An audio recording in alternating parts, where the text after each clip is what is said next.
ऐसे लोगों की भी कुछ ना कुछ कमी होती है, ऐसे लोग भी कुछ ना कुछ गलती करे बैठे होते हैं। सो फ्रेंड्स, उनको अगर आपकी याददाश्त कमजोर है सो डायरी में नोट कर लीजिए और उनको भरी महफिल में ही उखाड़ना शुरू कर दीजिए। क्योंकि फ्रेंड्स, ऐसी जो रूह होती है उनकी आत्माओं को कभी शांति नहीं मिलती है जब तक आप उनको भरी महफिल में जवाब नहीं देते। द मोमेंट आपने उनको भरी महफिल में उखाड़ दिया ना फ्रेंड्स, वो ना तो सिर्फ आपके साथ ऐसी गुस्ताखी आता है कि हमेशा अच्छा बोले, खुद को भी अच्छा लगे और सामने वाले को भी अच्छा लगे। कई बार क्या होता है कि हमारे आसपास कुछ ऐसे वाहियात लोग होते हैं जिनको हमेशा बुरा बोलने की आदत होती है, और उनके सामने अगर हम कई बार नहीं बोलते हैं या उनका लिहाज कर जाते हैं तो फ्रेंड्स वो लोग हमें बिल्कुल बेवकूफ समझते हैं या सो कॉल्ड कायर समझते हैं।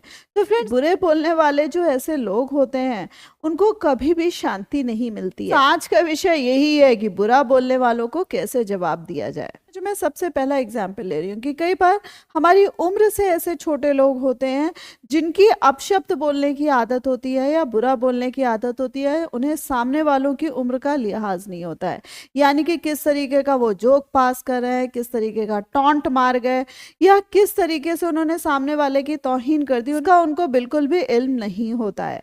सो फ्रेंड्स, वहां पर दिक्कत ये आती है कि उनके जो सो कॉल्ड उनके पेरेंट्स या बड़े बैठे होते हैं वो भी उस हंसी ठिठोली में शामिल होते हैं। तो जब अपने बच्चे जब ऐसा बुरा बोल रहे होते हैं सो उनको रोका टोकी बिल्कुल नहीं करते हैं। सो फ्रेंड्स, ऐसे में क्या कहा जाए, अगर आप बच्चे को कुछ भी बोलते हैं ना फ्रेंड्स, सो पेरेंट्स को पहले होश नहीं आता है कि वो इस बच्चे के पेरेंट्स हैं जब वो इस तरीके से बोल रहा है।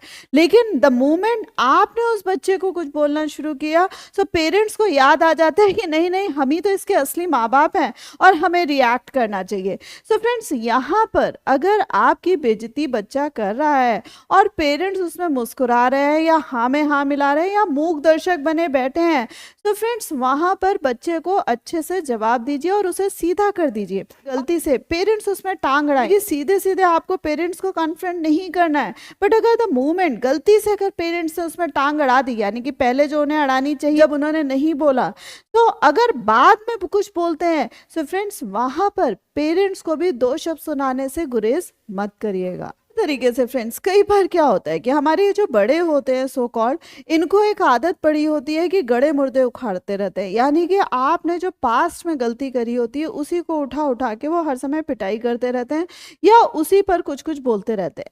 तो फ्रेंड्स, यहाँ पर आपके अगर पेरेंट्स ऐसे हैं तो आप पेरेंट्स को तो हर समय कुछ कह नहीं सकते हैं। वहां पर मैं ये कहूंगी कि बस आप लिहाज करिए और चीजों को इग्नोर करिए।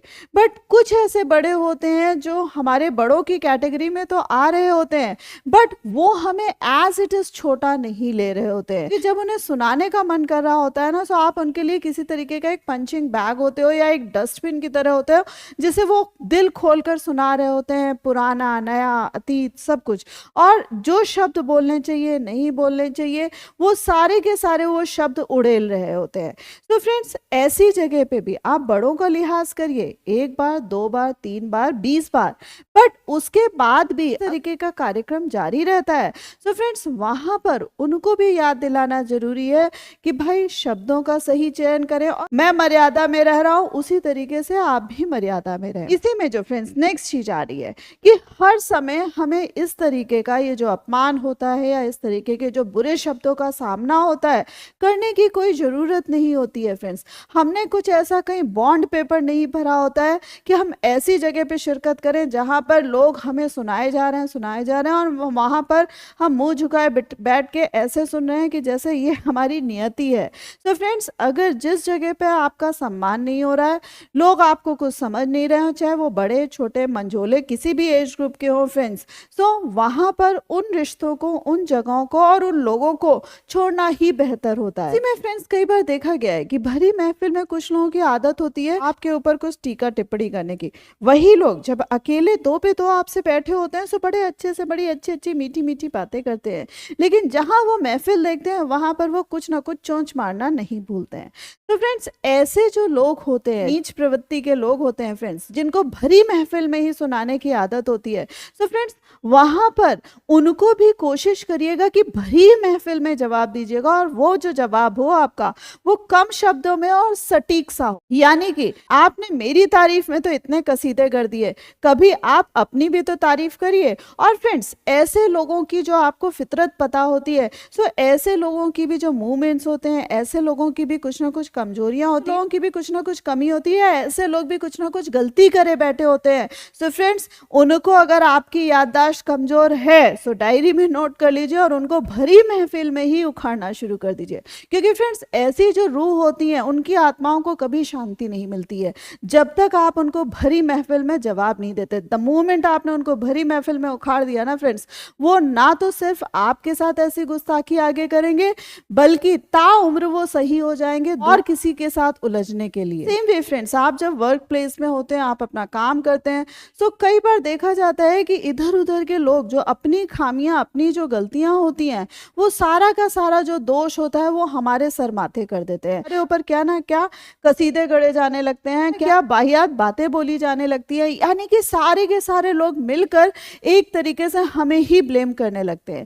सो फ्रेंड्स, वहां पर भी रादर देन खुद को कमजोर बनाने के, रादर देन कि हम किसी के अगेंस्ट नहीं बोलेंगे या डर जाने के कि इतने सारे लोग हमारे अगेंस्ट में हैं, तो मैं अपने आप को कैसे सपोर्ट कर सकता हूँ, या मेरी सुनने वाला कौन है। तो फ्रेंड्स, सुनने वाला कोई हो या ना हो, आपको अपने आंसर लॉजिकली तैयार रखने चाहिए। बी एनालिटिकल, एंड आप अपने जो आंसर्स हैं वो हर क्वेश्चन के लिए तैयार रखिए। क्योंकि फ्रेंड्स, कहा जाता है कि झूठ के कोई पाँव नहीं होते हैं। तो द मोमेंट आपको अपने को एक्सप्लेन करना आता है, आपके पास हर चीज़ की सफाई है, हर चीज़ की बात के आपके सारे प्रूफ्स हैं। सो फ्रेंड्स, ये जितने भी ये मूर्ख मंडली खड़ी हो जाए, ये जितने भी झूठे और वाहियात लोगों की टोली खड़ी हो जाए, फ्रेंड्स, आपका रत्ती भर कोई कुछ नहीं बिगाड़ सकता। इन टोटलिटी कहने वाली बात ये है कि जो बुरा बोलने वाले लोग होते हैं, ये सिर्फ इस वजह से बुरा नहीं बोल रहे हैं कि हम बुरे हैं, ये इस वजह से बुरा बोल रहे होते हैं क्योंकि कहीं ना कहीं इनकी अपनी अंतरात्मा को शांति मिल जाती है। क्यों? क्योंकि ये खुद को बुरा नहीं बोल सकते, परिवार को नहीं बुरा बोल सकते, वहां लड़ाइयां होने लगेंगी। ये अपने सो कॉल्ड और मित्रों को बुरा नहीं बोल सकते क्योंकि वहां से उनका चाय पानी नाश्ता उठ जाएगा। सो फ्रेंड्स, ये क्या करते हैं, ऐसे कमजोर मोहरों को इकट्ठा करते हैं जो हमेशा इनकी सुनेंगे। तो फ्रेंड्स, आपको ध्यान देना है कि जो ऐसे बुरे लोग बुरा बोल के आपकी आत्मा को कष्ट दे रहे हैं, सो आप कब तक अपनी आत्मा को कष्ट देंगे और कब तक आप अपने आत्मविश्वास को हिलाते रहेंगे। बहुत हो गया। जहां जरूरत लग रही है, प्लीज अपने शब्द मुखर जरूर करिएगा। सो फ्रेंड्स, होप इस वीडियो के माध्यम से आपको बहुत सारे सवालों का जवाब मिल गया होगा।